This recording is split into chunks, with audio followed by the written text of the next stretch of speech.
Have you ever noticed that the people in your life can either negatively impact you or positively impact your life? But what happens when those influences around you are not positive? And how do we stop attracting the wrong people into our lives and instead start surrounding ourselves with people that want to uplift us and want the best for us? Today, we're diving deep into this topic, which is all about how to stop attracting the wrong people into your lives and instead make space for those that love you and uplift you. Welcome to another episode of Priority Me podcast. I'm your host, Gloria, and if this is your first time joining, I'm so excited that you're here. Priority Me is all about embracing self-improvement and personal growth, and this is the podcast where I prioritize you. Today's episode is all about what the title says, which is how to stop attracting the wrong people into your life. Two of these sayings that we've all heard before.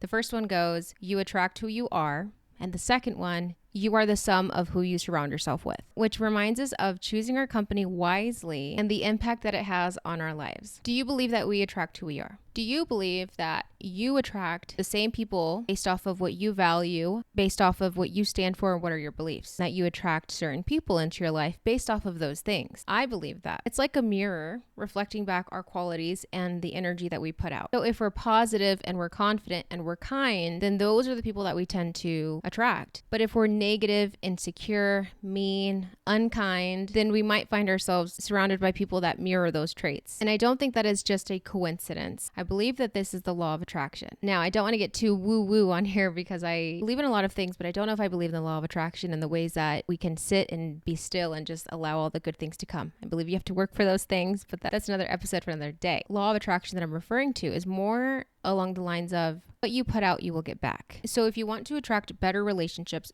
better friendships, then you have to first start working on yourself. That way we can naturally draw in people that align with our values and that resonate with our energy and that resonate with who we are and that resonate with the people that we want to become. Seeking what's familiar is naturally and deeply engraved into who we are. Our brains are actually wired to gravitate towards what's familiar because it's what's safe and it's what we know. It's what's secure to us. But this inclination towards what's familiar can actually manifest in all aspects of our lives, from who we date, who we marry, friendships that we have, the types of careers that we go for, the types of careers that we even settle for, even as small as the routines that you have and the habits that you have. For example, we may be drawn to people that remind us of what's familiar from our upbringing or our childhood. Like we might be drawn to people that remind us of maybe family members that we were raised with, maybe a certain way that you were raised with having. The thing is that you have the option, you have the choice to either continue down the same route that you were raised with, or you can also have the awareness that you want something better and you want something different and make the change to do so. I was raised in almost a separate household, and so I wasn't taught what a woman should be loved like. Unfortunately, I just didn't get to see that part from my dad to my mom. Now, had I picked up on that and I made it my story, then I would have now been in a relationship where it seemed familiar to that experience. But instead, I know that I wanted something different. I knew that that was wrong. And now the relationship that I'm in is a whole completely night and day difference to what I was raised with. But that's because I knew that I wanted something different. And it started with that awareness of what I was raised with. Yeah, it's familiar. In my past relationships, I might have stuck with what was familiar at the time because it felt familiar from what I was raised with. I knew that deep down I had deserved better. I deserved a different type of love than what I was raised with. So then I continued to seek it. And as well as he seeked it and we seeked each other, and hey, now we are engaged. I continued to not settle. I continued to move forward, and eventually the right people will then come because you will attract those right people. It's not just about sitting back and hoping that these people will come into your life. It's about living out this type of person that you want to be and actually being that person. Taking from what I was raised with and then now looking back at my previous partners, I can then see similarities between, there was a lot of chaos in my previous relationships, a lot of chaos. There was a lot of trauma bonding in my previous relationships. I didn't have the most healthiest childhood, but it felt familiar. The chaos felt familiar. There were even times in my relationship that I'm in now that I felt like the peace was maybe a little bit too peaceful. And that's when my therapist had told me it was because I grew up in the chaos. I was raised in chaos in a chaotic household, that it's almost like that was what was familiar for me. There's no way I'm going back to a relationship that is unpredictable. You need something that is going to give you safety and security, but not an illusion of safety and security. This is why a lot of us return to the same places. We return to the same relationships. We even engage in those same familiar activities because it's what we're accustomed to. While yes, seeking familiarity can help you find comfort and security, it can also limit our growth, and it can also hinder the relationships that we could cultivate in the future. So we need to learn how to step outside of the comfort zone and start embracing the unknown and start to maybe even challenge the things that we were raised with. Start challenging what's familiar and ask yourself, is this something that I actually truly want, or is it because I'm familiar with it? You are the sum of who you surround yourself with.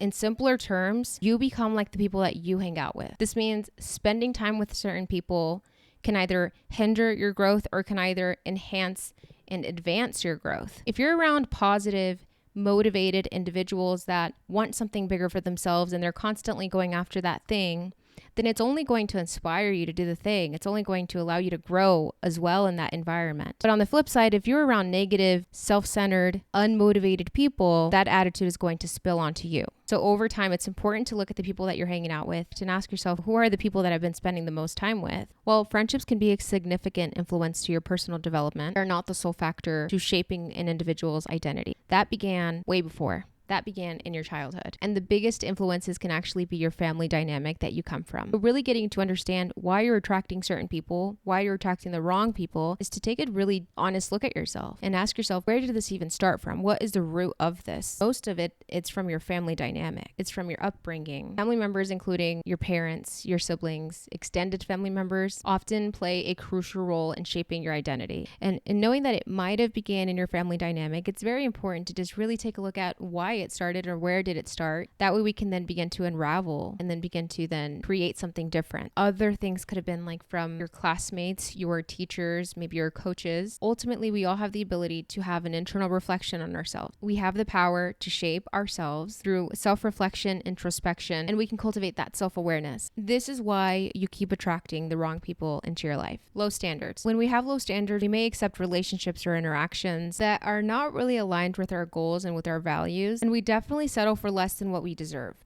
Low standards in relationships often manifest in various ways, which low standards tends to get us to overlook the red flags and overlook all of the signs, all of the negative signs that we chose to ignore because we want to give someone the benefit of the doubt. And there might be so many red flags that indicate that this person is not for us, but we're actively choosing to turn away from it. For example, imagine you're dating someone or you're texting a guy or you're trying to get to know someone and they're constantly showing you reasons why they're not a good match for you. They raise concerns like disrespecting your boundaries or avoiding commitment. And despite these clear indicators that they're not for you, we continue to give these people the benefit of the doubt, or we tend to doubt ourselves as well. And we hope that they will change over time. But this pattern of tolerating that disrespect is a reflection of our boundaries. It's a reflection of our low standards. You tend to just settle for less than what you deserve. So in the search for companionship, I feel that a lot of us tend to lower our standards because we hope that if we're accommodating to please others, then maybe then they can validate us and accept us. However, I do want to say that this often comes at a price. It can actually keep us from meeting the right people that are for us. It's almost like we're giving the space to the wrong people. So picture yourself in a scenario where you are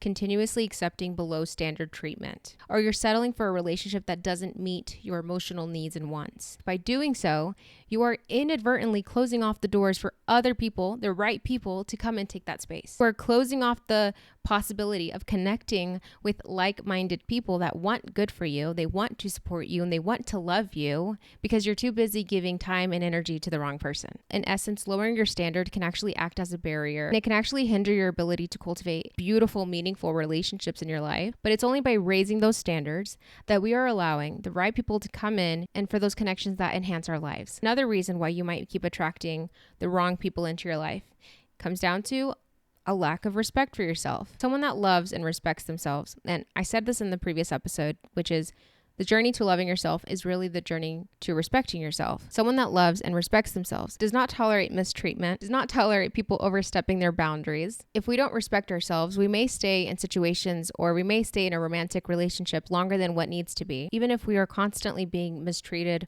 or belittled. And we may believe that we don't deserve anything better. We may believe that this is all that we will get. And then we start to normalize that being treated poorly is acceptable. but it's not. It is so essential to have respect and love for yourself, and especially when you know that it's time to walk away, or even to allow that person to walk away and just wish them well with grace and just wave them by and just say, listen, the time has come and I've decided that this is no longer enhancing my life. It's actually taking away, and I'm going to love and respect myself enough to say goodbye. I wish you the best, but I know that there's better for me to come. I know that there's so much more for me to come, but I got to make space for that. So in order for me to make that space, you got to go. That's the way that it works, because you can't be surrounding yourself with people and entertaining these people all while disrespecting yourself, all while they're disrespecting you. You have to love and respect yourself enough to say, I don't deserve this. I deserve better than this. And I know that when it's time to walk away, it's time to walk away. I've been in a situation before where I've been in a relationship longer than what it needs to be. And I can feel it that we're no longer being aligned with each other. Like we're no longer aligning with each other's wants, and we're no longer aligning with each other's needs. But knowing that if I stay in the relationship, I'm compromising the respect that I have for myself. So walking away, it's almost like an act of respect for yourself. And, in doing so, you're able then to create those more fulfilling relationships to yourself as well. It's almost like a reflection of the strengths that you do have. Another reason why you might be attracting the wrong people into your life is because you have no clear boundaries. Without clear boundaries, there might be people that overstep your limits. And a really good quote that I found on this is actually by Brené Brown, which goes, daring to set boundaries is about having the courage to love ourselves even when we risk disappointing others. Even when we risk disappointing others. Setting boundaries can be so challenging. And I've faced my own personal challenges with setting boundaries with people in my life, to the point where, I was the bad guy or I was the villain because I put this boundary. And it's a lot of the times these boundaries can actually be seen as threats by the wrong person. Especially when we're dealing with people that are so used to getting what they want. By setting boundaries, we're essentially telling them that they no longer can take advantage of us, that they no longer can manipulate us. And that's exactly why it's a problem for a lot of people. Like in my experience, the respect that I have for myself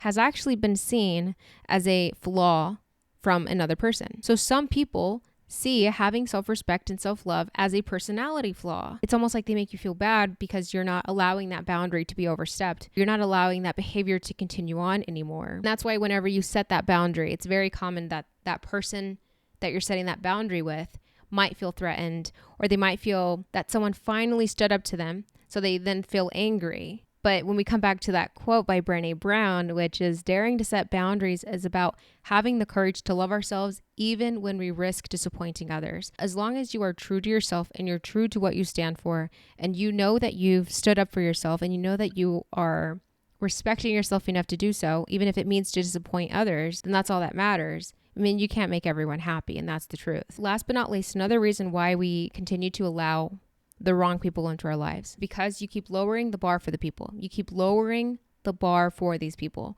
which is almost in relation to lowering your standards for them. Rather than lowering your standards, how about we set the expectation for them to meet? Lowering the bar for someone, or lowering your standards, is almost like we're communicating to this person that we're okay with this negative behavior because there's not going to be no consequence. And what I've found to be a common thing, even for myself in the past, was that I would compromise my values and I would overlook the red flags in an effort to maintain that relationship, in an effort to maintain civil between the two of us, or in an effort to maintain the mediator between the two of us. And I never ever wanted to hurt anyone's feelings, and I never ever wanted to be the bad guy, quote, be the bad guy. Rather than lowering the bar, why don't we set the expectation for them to meet, and we see who rises to the expectation? Because lowering the bar is only going to enable that behavior. We are allowing it to continue happening. But I just want to say that by you clicking on today's episode, it shows that you are aware that something needs to change. That is a powerful first step. Take joy in recognizing this awareness. So let this inspire you to take action. Reflect on the people in your life and how they make you feel. Are they supportive? Are they uplifting? Or do they drain your energy and bring you negativity? How do you feel after you spend time with them? Do you feel more energized, or do you feel drained? And that is a good way, that is a good indicator of how this person is either draining and taking away, or how this person is adding and giving back. Start paying attention to the patterns in your relationship. Do you find yourself attracting the same person in your friendships and your relationships? You need to notice if the people that you're attracting into your life, if they exhibit a similar trait amongst themselves. What is the common denominator in these people? I do want to say that it's so important to listen to your gut feelings. It's so important to listen to that little voice inside of your head that is saying something is off. And if you feel that coming up when you're hanging out with this person, don't ignore the red flags. Don't ignore what your body is communicating to you. Stopping the cycle, stopping the pattern is going to start with first with you. And one thing that I ask myself is that, am I the person that I would like to attract into a friendship? Am I the person that I would like to attract into a relationship? If the things that I'm doing now, would I be okay if someone else came and did that to me with the negative self-talk, negative perspectives, with the complaining? If those are my traits, then I need to be mindful of the ways that I'm being, because I'm not trying to attract that into my life. I want honest people. I want kind people.